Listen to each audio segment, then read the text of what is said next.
दोस्तों, आज मैं आपको राधा रानी और श्री कृष्ण जी के प्रेम के बारे में बताना चाहती हूँ।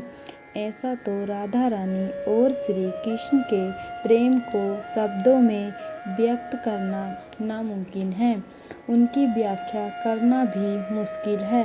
फिर भी मैं एक कहानी के माध्यम से बताना चाहती हूँ कि एक बार द्वारकाधीश श्री कृष्ण को बहुत तेज बुखार हुआ।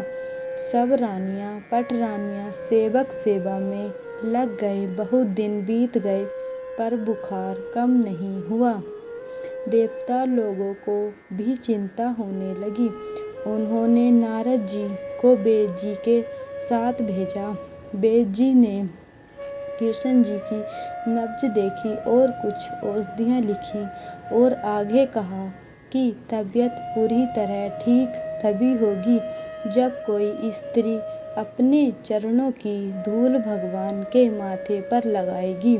नारद जी ने सभी रानियों से कहा कि अब प्रभु की तबीयत में तभी सुधार होगा जब आप में से कोई अपने चरणों की धूल भगवान के माथे पर लगाएगी। सभी रानियों ने ऐसा करने से मना कर दिया। भला कोई पतिव्रता नारी अपने चरणों की धूल अपने स्वामी के माथे पर कैसे लगा सकती है? वो तो जीते जी नरक की भोगी हो जाएगी। उन्होंने कहा कि हम इतना बड़ा अपराध नहीं करेंगे। नारद जी द्वारका की प्रजा के पास गए।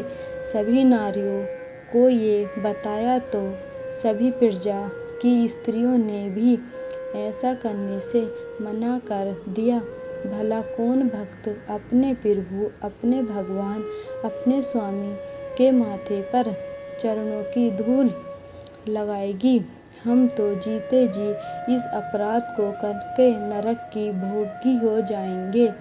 हम इस अपराध के साथ जी नहीं पाएंगे। नारद जी निराश होकर वापस श्री कृष्ण के पास आ गए और मन में सोचने लगे कि ये तो सच में बहुत बड़ा पाप है। अगर मुझसे कहा जाता तो शायद मैं भी भयभीत हो जाता। फिर नारद जी ने कृष्ण जी को सारी बात बताई कि कोई भी नारी ऐसा करने को तैयार नहीं है। कृष्ण जी की आंखें बंद की और उनकी आंखों से अश्रुधारा बह निकली और राधे का स्वर उनके मुख से निकला। उन्होंने नारद जी से कहा, हे मुनिवर, आप राधा के पास जाओ और उनको सारी व्यथा कथा सुनाकर उनके चरणों की धूल ले आना।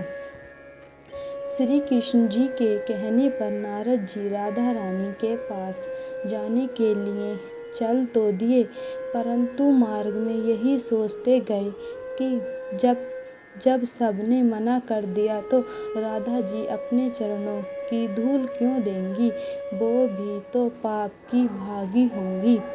सोचते सोचते वह राधा जी के पास जा पहुँचे और उन्होंने राधा जी को पूरी कहानी सुनाई और उनसे उनके चरणों की धूल मांगी। तो राधा जी ने बिना एक पल गवाए अपने चरणों की नीचे से धूल उठाई और नारद जी को दे दी। नारद जी आश्चर्यचकित होकर बोले, देवी, आपको नरक का भय नहीं है? आप तो पाप की भागी बन जाएंगी। तब राधा जी ने कहा, अगर मेरे चरणों की धूल से मेरा काना ठीक होता है तो मैं एक जन्म नहीं 100 जन्म नरक भोगने को तैयार हूँ। ये सुनकर नारद जी की आंखों से भी अश्रुधारा बह निकली। यही कारण है राधा रानी और श्री कृष्ण के प्रेम को शब्दों में व्यक्त नहीं किया जा सकता। इसीलिए राधा रानी और श्री कृष्ण के प्रेम को सच्चे प्रेम की उपमा दी जाती है। ऐसा तो श्री राधा कृष्ण की कहानी को सुनने के लिए हमारे चैनल पर राधा कृष्ण प्रचार को लाइक सब्सक्राइब करें और बेल आइकन को दबाना ना भूलें ताकि हम ऐसी ही और वीडियो बनाने के लिए प्रेरित रहें। जय श्री कृष्ण। राधे राधे।